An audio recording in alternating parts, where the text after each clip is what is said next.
Hi, it's Lynn Shuck with Healing and Balance, and we are going to do a partnered version of the hip extraction. Now, I don't usually put partnered work on YouTube, but this is at the request of several people who were in teacher training who asked if I could please put this on there. So here we go.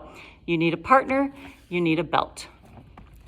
With your belt, you're going to make a loop that's, good sized loop, like maybe 2 feet when I pull it wide. You're gonna have your partner lift their leg up and you slip the belt over, and they put the belt at the crease of their hip and thigh. I'm gonna step into the belt as well with just 1 foot. Now you'll notice I'm up on my toes. I've created just enough tension that the belt isn't really slipping. She's got her fingers there to make sure it doesn't slip, but I'm on my toes and I've got the weight of her leg, and I'm gonna start to slowly push my heel to the floor, which starts to pull the thigh bone toward me, that top end of her thigh bone.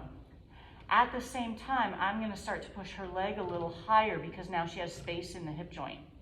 We okay? Mm-hmm. When you're working with a partner, you're checking in. Now, we did this before we got on camera, and so I kind of knew about where I could go, but I do wanna make sure that as we do this a second time, I'm not pulling too much, I'm not pressing too much. So the hip end of her leg is coming toward me, the foot end of her leg is going that way. I'm gonna relax it. We're gonna step her out of that, and we're gonna do the other side, because why not? It's good to be even. That way you also get to see what it looks like again.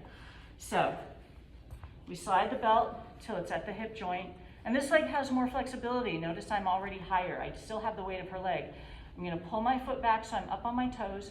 I'm gonna slowly push my heel toward the floor. You might get your heel all the way to the floor, but you might not. Now I just want you to see, if I let go, you can see how her thigh is moving very subtly toward me, in and out of the hip socket.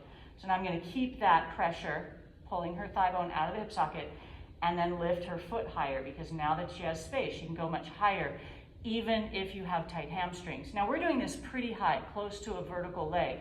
It would work if you did it down here. You're just probably going to have them hold on to the belt. So I would still pull and lift, but it doesn't have to be really high. And if they are really high, that works too. You could be at 90 and then get their leg really pushed toward them. The idea is to get the thigh bone to pull out of the hip socket before you start to create more flexion at the hip joint. That's it. So grab a partner, grab a belt, go.